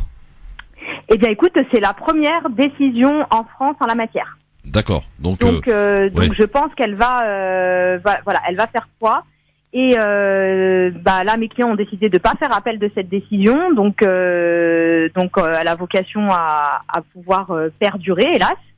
Et là, comme l'a dit le président du tribunal correctionnel le jour où il a rendu sa décision, à savoir vendredi, il a dit: vous êtes les premiers, donc j'ai été indulgent. Pour les prochains, ce ne sera pas toujours le cas. D'accord. Alors qu'on comprenne bien, donc aujourd'hui, le statut de la hijama en France, c'est devenu une pratique illégale. Alors en fait, ce qui se passe, c'est que la hijama n'a pas de statut juridique propre.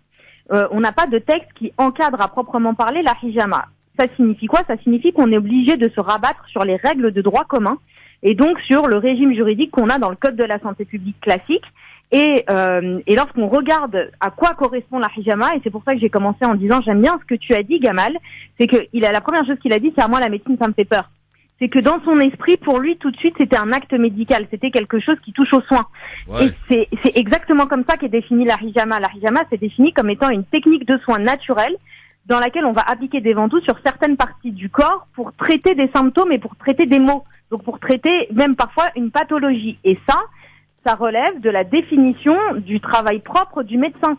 Et il n'y a pas que les ventouses, maître, hein, pardon, il n'y a pas que les ventouses, comment dirais-je, on coupe un peu, enfin c'est une petite incision pour le sang. Incision, voilà, des petites incisions. Alors, quand même. Après je suis pas rentrée dans les détails, mais en ce qui concerne la pose, appliquer des ventouses, on peut appliquer ce qu'on appelle les ventouses, pratiquer la hijama sèche et la hijama humide. C'est-à-dire qu'on peut poser les ventouses avant avoir fait des petites égratignures pour faire ressortir du sang.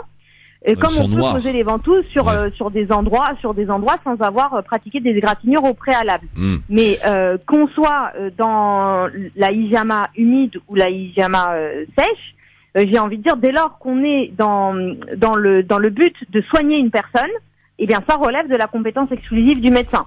Maintenant, encore plus si on pratique la hijama humide, parce que le fait d'opérer des égratignures ou des scarifications, et c'est là où il y a polémique sur la qualification de cet acte-là, eh bien en tout cas aujourd'hui, au regard du Code de la santé publique, c'est qualifié, et ça a été qualifié comme ça d'ailleurs par le tribunal correctionnel, ils appellent ça de la scarification. La scarification, c'est un acte médical qui est prévu par l'arrêté du 6 janvier 1962 qui fixe en fait les actes médicaux qui relèvent de la compétence exclusive du médecin. Et la scarification relève de la compétence exclusive du médecin, voire de l'infirmière sur prescription du médecin. J'avais fait une remarque par rapport à ça. L'OMS a reconnu en 2004 que c'était un acte, que c'était une médecine, quoi. C'est une médecine qui soigne. L'OMS en 2004 nous dit que c'est une médecine qui soigne. Absolument. Et ce qui est intéressant, c'est que la scarification, moi je trouve que l'hypocrisie est quand même énorme, et c'est bizarrement toujours les mêmes qui sont ciblés. Hein. La scarification, en l'occurrence, quand quelqu'un va se faire par exemple des tatouages, c'est plus qu'une scarification, puisque c'est un marquage permanent qui extrait beaucoup de sang. Faut pas l'oublier, c'est des piqûres qu'on passe en sous-cutané. Et là, bizarrement, il y a pas. Ton tatouage ? J'en ai pas justement. J'ai trop peur des aiguilles. Il n'y a pas de réglementation. T'as peur de tout, toi. Alors ça c'est l'argument qui est souvent avancé, hein, le tatouage. Mais là sur ça, moi je vais rebondir aussi par rapport au texte. C'est que, et par rapport à l'essence même de la hijama, quand tu fais un tatouage, l'idée c'est d'avoir un dessin esthétique sur le corps. Alors que la hijama, le but c'est de soigner. C'est j'entends bien, mais c'est ce que nous dit l'OMS. C'est une médecine qui soigne. Et le soin, l'acte de soin, n'appartient qu'au médecin. On entend bien, mais bon, quand on fait un tatouage, il y a des risques aussi, il ne faut pas le perdre de vue. Ah, évidemment. Et il n'y a pas de recours juridique, il n'y a pas d'encadrement de ce point de vue-là. Pour le tatouage, si, on a un encadrement juridique qui est différent. C'est pas du tout les mêmes règles qui s'appliquent, c'est pas du tout la même chose. Le tatoueur, c'est pas du tout pareil. Et puis, comme je disais, l'objectif du tatoueur n'est pas le même que celui qui pratique la hijama. Bon, alors, Maître Maghribi, moi, ce qui m'intéresse. Dans le but de soigner. Ce qui m'intéresse maintenant, s'il y a des auditeurs d'ailleurs qui nous écoutent là, qui ont déjà pratiqué ou qui connaissent ou qui connaissent des gens qui pratiquent ce genre de choses, donc la hijama, qui nous appellent au 01 40 33 9000. Moi, ce qui m'intéresse aujourd'hui, là, si j'ai envie d'avoir recours à la hijama en France, normalement, je devrais plus trouver quelqu'un qui puisse me le faire parce qu'il n'a pas le droit, c'est ça? Enfin, on va essayer de parler le plus simplement du monde, hein. Alors aujourd'hui, pour dire les choses telles qu'elles sont, on est dans un système qui est totalement hypocrite parce qu'il y a des personnes qui ouvrent des structures qui payent des impôts pour ça, qui pratiquent la hijama dans des centres, on a même des centres de formation agréés qui sont des numéros. Qui ont des numéros d'agrément où ils apprennent à pratiquer la hijama, mais on nous dit que c'est réservé exclusivement aux médecins et c'est de l'exercice illégal de la médecine si on pratique. Donc c'est un peu, j'ai envie de dire, grosse hypocrisie là quand même, hein. Complètement, on est complètement dans une hypocrisie.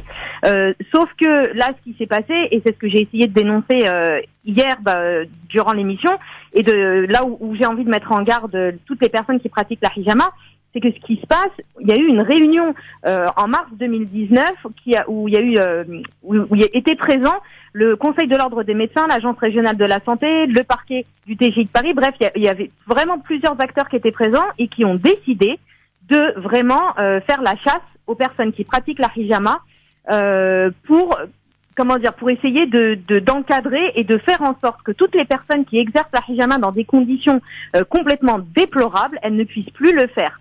Parce que là, en réalité, ce qui va se passer, c'est qu'il y avait une tolérance. C'était toléré pour les personnes qui allaient exercer dans un cabinet, qui allaient exercer ça dans des conditions sanitaires plus ou moins correctes. Ouais. Mais il y a tellement de personnes qui ont abusé. Et il y a tellement de personnes qui ont été dans l'exagération, que ce soit au niveau des tarifs, que ce soit au niveau des conditions sanitaires, que du coup, le Conseil de l'ordre des médecins a été alerté par tout ce qui se passait, par les plaintes qu'ils commençaient à recevoir de patients qui attrapaient des infections. Oui, on a une personne qui a déposé plainte parce qu'il y a une suspicion de contamination du VIH.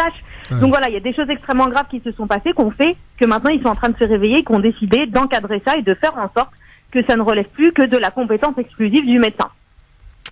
Très bien. Alors, vos appels au 01 40 33 9000 si vous le voulez, bien sûr, pour en savoir davantage. Poser une question à Maître Maghrebi, qui nous fait l'amitié d'être là pour nous en parler, parce qu'il était important quand même qu'on évoque ce sujet. Information d'ailleurs exclusive France Maghreb 2, le grand forum. Sur le statut de la hijama, vous nous appelez au 01 40 33 9000. Alors j'ai lu parmi les commentaires, parce qu'il y a eu beaucoup de réactions quand même suite à cette annonce, Maître Maghrebi, on dirait qu'on a quand même un petit peu bousculé dans un. Est-ce qu'on peut parler pour certains d'un business? Ah mais complètement. On est en train là, c'est tout un système économique là qui est touché, parce que comme je disais, il y a des centres de formation diplômants qui existent en France et donc qui payent des formations, qui font payer des formations. Ces centres de formation, quand on dit aujourd'hui que votre diplôme ne vaut rien et qu'il ne permet pas à des personnes, à vous et moi, de pouvoir exercer la profession de hijam demain, parce que quand vous allez vous présenter devant le tribunal correctionnel, si vous êtes poursuivi, que vous présentez ça au juge, il va rigoler et qu'il va vous dire, il n'a pas, c'est pas un diplôme d'État, il n'a pas de valeur devant lui. C'est des centres de formation qui voient un petit peu leur existence mise en péril. Mais parmi les choses que je lisais, donc disais-je tout à l'heure aussi, c'est les gens qui disaient encore une manière de s'attaquer aux musulmans. Est-ce qu'il faut le voir comme ça? Alors moi, sur ce point-là, je suis assez mitigée. J'ai envie de dire oui et non. J'ai envie de dire non parce que la hijama, la thérapie par ventouse, c'est une pratique qui existe en France aussi depuis de nombreuses années, et notamment en Bretagne. C'est vraiment, il y a beaucoup de personnes qui ont l'habitude de pratiquer. En Bretagne, ils mangent avec des crêpes, moi. Ah non, mais je promets qu'ils ont l'habitude de la pratiquer. Absolument. Et c'est quelque chose qui se fait en fait qui se transmet de mère en fille, qui se fait à la maison, dans la cellule familiale, dans l'ordre privé. Donc tant que ça reste dans l'ordre privé, ça pose pas de problème. D'accord. Sauf que et là où j'ai envie de te dire oui, moi j'ai aussi un problème par rapport à ce qu'on peut entendre, et on peut s'interroger sur le fait de savoir est-ce que c'est pas la communauté musulmane qui est visée. C'est lorsque je lis le compte rendu de la réunion qui a eu lieu à l'ARS, dans lequel on nous dit et je vais te lire, c'est ce petit paragraphe-là, moi qui personnellement m'a choqué, et je ne suis pas la seule à avoir été interpellée par ça, qui dit: une grande partie des échanges entre les participants de cette réunion ont porté sur la recherche des moyens pour être efficaces afin d'interdire ce type de pratique souvent mise en place dans des appartements, dans des quartiers difficiles d'accès pour les forces de l'ordre, au sein d'un groupe, écoute, au sein d'un groupe très communautaire et proche des milieux islamistes. D'accord, ok. Ok. Là, c'est signé donc, un peu. Quand on lit ça, et c'est quand même un compte rendu de l'ARS, c'est pas non plus c'est l'Agence nationale de la santé, c'est quand même pas rien, que c'est un compte rendu qui a été effectué avec la présence, comme je disais, du Conseil régional d'Île-de-France des médecins, avec le responsable du service juridique du TGI de Paris. Bref, on a vraiment, si tu veux, un peu toutes les grosses têtes qui étaient présentes, que ce soit au niveau judiciaire, au niveau de la préfecture et au niveau sanitaire. Et quand on nous écrit que en réalité la hijama, c'est le problème de la hijama concerne un groupe très communautaire et proche des milieux islamistes. Oui, c'est clair, on sait qui on vise, quoi. On ne peut qu'être choqué et révolté. Bon, on va accueillir. On sait très bien qu'aujourd'hui la hijama, elle n'est pas pratiquée que par les milieux islamistes. Karim qui nous appelle de Metz. Salut Karim. Salam alaikum à toute France Maghreb, à vous et aux auditeurs. Est-ce que tu connais la hijama? Est-ce que tu as déjà pratiqué? Déjà la hijama, je vais juste faire un rappel historique. La hijama, elle existe depuis que l'homme existe, depuis la nuit des temps. Ça fait depuis... déjà en France, au Moyen-Âge, c'était une hijama un peu spéciale, parce que c'était une saignée. On saignait les gens. C'est parti toujours. Une hijama. Et bon, elle a été faite de façon un peu bizarre. Mais maintenant, la hijama, le truc, c'est que je sais qu'il y a certains centres qui font ça, mais avec des sangsues. Je sais pas si vous le savez. Avec des quoi? Avec des sangsues, il a raison. Des sangsues? Oui, absolument. Qui était utilisé au Moyen-Âge aussi, d'ailleurs. Des sangsues, ça peut être dangereux, ça, non? Non, en fait, j'avais un pote qui avait tout le temps des soucis au niveau du foie. Et il était parti dans un institut, puis la dame, elle élève des sangsues. Et donc, du coup, les sangsues, elle les pose à l'endroit là où il y a une agglutination de sang. Et puis après, elles se nourrissent du sang qui est pas bon. D'accord. Ok, oui. Donc du coup, mais la hijama, mon grand-père, ça remonte à très longtemps. Je parle des années 60, 70. au Maroc, il la faisait. Et puis, il nettoyait les ustensiles avec c'est de la médecine traditionnelle. Mais ceci dit, il faut pas aller chez n'importe qui, parce que il y en a certains, ils respectent pas trop les règles d'hygiène. Il y a des règles d'hygiène à faire quand même. Et après, c'est comme maintenant avec les instituts CAS, c'est comme les ostéopathes, il y a des bons et des pas bons. C'est le même principe. Voilà. Exactement. Bon, merci Karim. En tout cas, j'aurais appris un truc, les sangsues. Bon. Si, c'est vieux. Mais je sais qu'au Maghreb, ça se pratique beaucoup la hijama. Mais c'est c'est une médecine professionnelle. Depuis très longtemps. C'est une vieille médecine traditionnelle, absolument. Oui, Gamal. Non, mais c'est ce qu'on appelle la hijama, qui est en vérité, ici c'est la saignée, tout simplement. C'est un principe. Ça fait flipper la saignée, parce il y a le mot sang dedans. Oui, voilà. Ça a vraiment plusieurs noms. Je préfère les mettre en pyjama qu'à des hijama, moi. Quand j'entends saigner, je préfère les mettre en pyjama, moi, les gars. Non, mais sur un plan de la médecine, c'est valable, c'est pas du tout un truc fantaisiste. C'est que bientôt ils vont dire qu'il y a une pratique illégale de la médecine de la part des musulmans qui font le ramadan, parce qu'on se rend compte aujourd'hui que le fait de jeûner fait du bien au corps parce qu'il retire les toxines. C'est vrai. Donc le problème, c'est que le texte que je viens d'entendre là, il est très violent. C'est gravissime de se baser sur. Rappelons d'où il vient ce texte, maître Maghrébi, c'est important ça. C'est le compte rendu de la réunion de l'ARS en ce qui concerne les pratiques non conventionnelles, qui date du 12 mars 2019. Est-ce qu'on aurait dit ça à des gens qui sont ostéopathes? Ils viennent d'Angleterre, peut-être, je sais pas, c'est n'importe quoi. Non, mais c'est scandaleux. C'est honteux. Là, c'est honteux. Là, le texte est orienté. Ce texte mériterait même d'être poursuivi parce que c'est gravissime de sortir des cadres de la médecine, légale en l'occurrence, et la médecine tolérée ou pas d'ailleurs, et d'en arriver à parler de questions ethnico-religieuses. Ça, c'est pas normal qu'on mélange les deux parce que ça n'a absolument rien à voir. Et vraiment, là, pour le coup, ça n'a rien à voir. Ensuite, c'est vrai que moi, je connais la question de cette fameuse hijama bretonne, puisque je trouve que j'ai la famille en Bretagne, et effectivement, les Bretons, ils avaient une tradition de le faire, mais pas seulement les Bretons. C'est une médecine qui est très vieille. Le fait de retirer les toxines du sang ou de retirer le sang qui est considéré comme étant infecté, c'est très ancien, c'est pas d'hier. Il y a évidemment, on a retenu, quand on parle de saignée, on retient surtout le texte de Voltaire qui critiquait beaucoup les saignées parce qu'il avait subi. C'est pas la faute à Voltaire. Oui, mais par contre, il avait, Voltaire. Molière, je voulais dire, excusez-moi. Molière, j'ai une bêtise. Molière. Pour le coup, c'est vraiment pas de sa faute. Non, clairement pas, non. Mais qui subissait les saignées à répétition et qui critiquait les faux médecins d'époque. Mais aujourd'hui, ces médecines sont actées, connues, reconnues. Si l'OMS, c'est supranational, c'est mondial, reconnaît que c'est une médecine parce que ça a des qualités évidentes aujourd'hui, et que la France veut réglementer. Alors, moi, je comprends la réglementation quand elle parle d'un cadre légal qui permet de faire en sorte que les gens pratiquent bien la médecine. Ça, je le comprends. En revanche, je ne comprends pas quand ils mettent un caractère politique dans un cadre légal médical. Là, il y a un vrai souci qui se pose. Maître Maghrébi, la dernière question est rapide, s'il vous plaît. Est-ce que aujourd'hui, ceux qui pratiquaient jusqu'alors cette médecine, c'est qu'ils avaient recours à la hijama auprès de gens compétents? Qu'est-ce que je fais? Je continue ou je prends des précautions? Qu'est-ce qui se passe? Alors, parlons de droit. Alors, tu parles du patient client? Oui. Le patient client, pour l'instant, il risque rien. Ouais. Si ce n'est si on lui pratique la hijama dans des conditions sanitaires qui ne sont pas bonnes, d'avoir une infection, lui juridiquement il risque rien. Mais là le problème il pèse sur les épaules de celui qui pratique la hijama. Le praticien. Sur le praticien. D'accord. Donc on va suivre ça de près. En tout cas, merci beaucoup Maître Maghrébi d'avoir évoqué ce sujet important, bien sûr. Et comme à votre habitude. C'est surtout que c'est une décision, j'ai envie de dire presque historique pour l'instant. Absolument. Et merci pour les précisions surtout. Merci. Ah bah oui, on a la meilleure avocate. Enfin, oui, c'est Maître Maghrébi. Retenez bien son nom, on va entendre parler d'elle. Merci beaucoup Maître. Merci. De rien. Merci à vous. Bonne soirée, mes hommages. Bonne soirée, merci. Allez, alors, qu'est-ce qui se passe là maintenant? Normalement, on a un quiz à cette heure-ci. Ah bah un quiz tout seul, ça va être dur. Oui.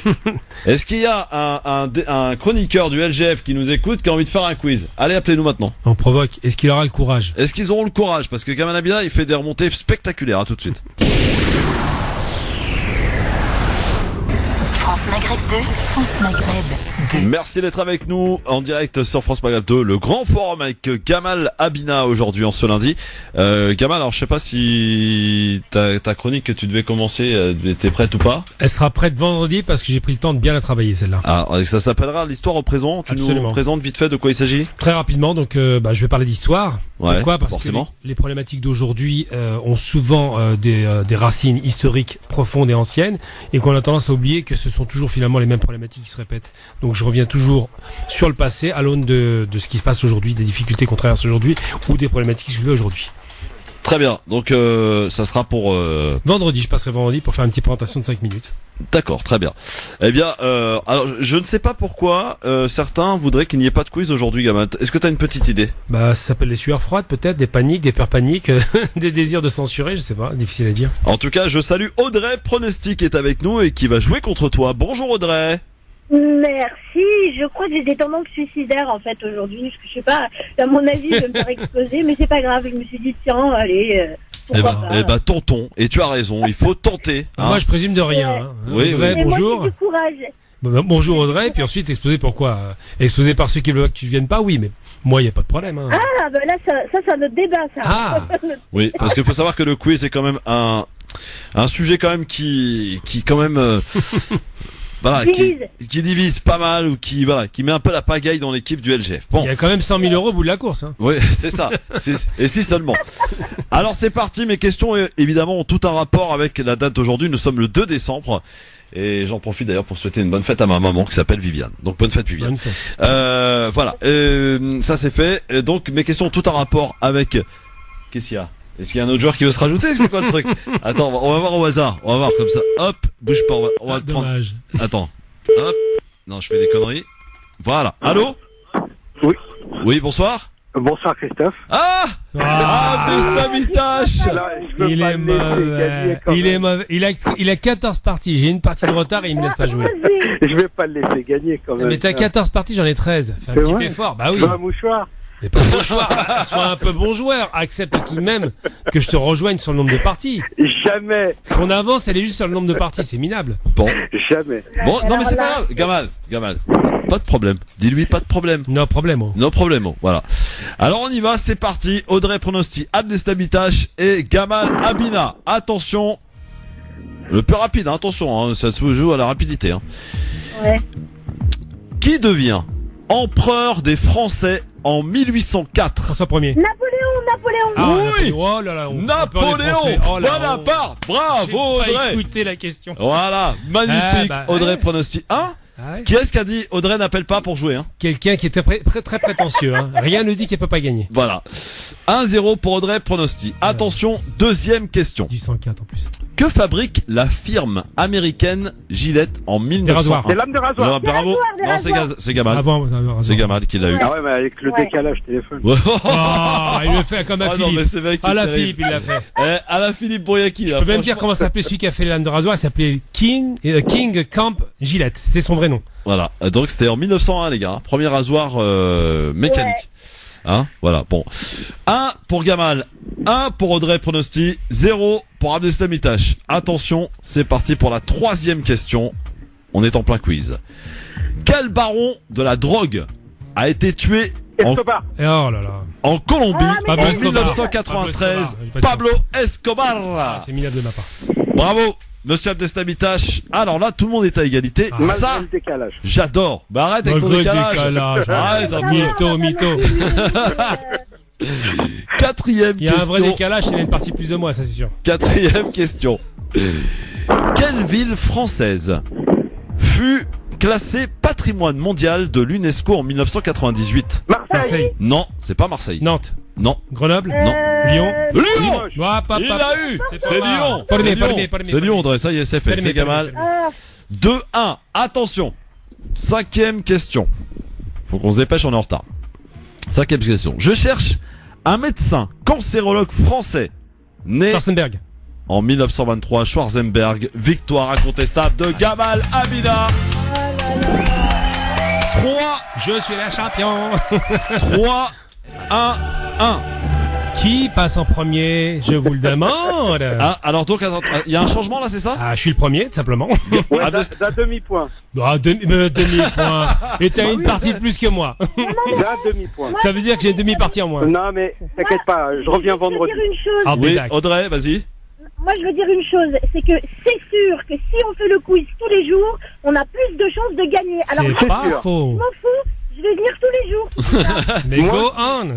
Donc, à demain. Gamal Abina repasse en tête, donc, et devient le champion peut-être le champion d'hiver, on ne sait pas. Je ne repasse pas, je passe en tête. Gamal. Il te prête sa couronne. Et non, je lui prends de force. Voilà, bravo. Napoléon n'a pas aimé la prise de force. Donc ça nous donne 3 pour Gamal, 1 pour Abdeslam Itache, 1 pour Audrey Pronosti. Merci Audrey. Merci vendredi. Audrey. Merci Abdeslam, à vendredi. Merci Audrey. Demain, il y aura vraiment pas de quiz pour le coup, parce que demain c'est une émission spéciale élection algérienne avec les représentants des candidats que vous écouterez sur France Maghreb 2, et je dois le dire en exclusivité sur France Maghreb 2. Voilà. Les 5 candidats? Il y en aura 3 voire 4. Ah, formidable. Donc ouais, et ben moi je m'en fiche parce que je vais voir un super film. Voilà. Ah bon? C'est quoi ton film? Je vais voir le film en avant-première le nouveau film de Abdel Raouf d'Afrique, 15 ans à pur, qui parle de la guerre d'Algérie. Excellent. Et on en reparlera un peu plus tard. Oui, absolument, parce qu'il viendra nous voir. Évidemment. Merci. Bon film alors, bon ciné Audrey. Ouais. D'ailleurs, j'ai été voir un film ce week-end, j'en profite vite fait, c'est le film là qui cartonne en ce moment là, qui a été tourné à Montfermeil. C'est Les Misérables. Ah, c'est bien ça. Franchement, de la Gili. Ouais, de la G. Franchement, j'ai pas kiffé. Ah bon? Non. Ah ça m'intéresse. Parce qu'on me l'a survendu en fait. Ah, sûrement. Il faut faire attention justement avec ces films qu'on vous survend. On m'a dit ouais, tu vas voir, ça se rapproche de la haine. J'ai pas accroché. Mais personne peut se rapprocher de la haine. Et tu vois, j'ai vu Banlieusard il y a pas longtemps. J'ai préféré Banlieusard de très loin. Ah, ok, d'accord. De Kiri, toi. Bon, salut à tous. Merci Audrey, merci Abdeslam, et merci mon Gamal. Merci beaucoup. Merci à tous. Et dans un instant, Medjahed, bonne soirée demain. Émission spéciale élection algérienne, parce que ça approche à grands pas, les gars. On est le 2 décembre. Et les élections, c'est le 12 décembre pour que l'Algérie se choisisse un président. En tout cas, pour ceux qui veulent voter. Et il y en a quand même beaucoup. Il est 18h. Le rappel de l'actualité, le journal, tout de suite sur France Maghreb 2. Bonsoir. Bonsoir à tous. Ils ont donné leur vie pour la France. Les 13 militaires français tués au Mali honorés cet après-midi dans la cour d'honneur des Invalides. Une cérémonie pleine d'émotions présidée par Emmanuel Macron. Vous entendrez le chef de l'État au début de ce journal. Le Sud-Est se relève. Après les violentes intempéries du week-end, le bilan s'est alourdi. 6 personnes ont été tuées. Les spécialistes météo nous préviennent. Ce genre de phénomène devrait s'intensifier dans les années à venir. Vous le verrez. Et puis c'est la plus belle récompense individuelle dans le monde du football. Le Ballon d'Or 2019 est décerné ce soir à Paris. Et cette année encore, c'est Messi qui devrait rafler la mise. L'Argentin est un habitué. Ils sont 13 militaires à avoir reçu cet après-midi l'hommage de toute une nation aux Invalides. Des Français qui ont donné leur vie la semaine dernière au Mali, morts dans un accident d'hélicoptère. Avant de décerner aux victimes le titre de chevalier de la Légion d'honneur, Emmanuel Macron a voulu rendre hommage au sacrifice des soldats. Au nom de la nation, je m'incline devant leur sacrifice. Je m'incline devant la douleur des familles. Devant les parents qui pleurent un fils. Les épouses, les compagnes qui perdent l'être aimé. Devant les enfants que ce drame laisse orphelins. Devant les enfants à naître dont cette guerre aura volé le père. De nombreuses personnalités politiques étaient présentes à cet hommage, notamment le président malien Ibrahim Boubacar Keïta, mais aussi les anciens présidents François Hollande et Nicolas Sarkozy.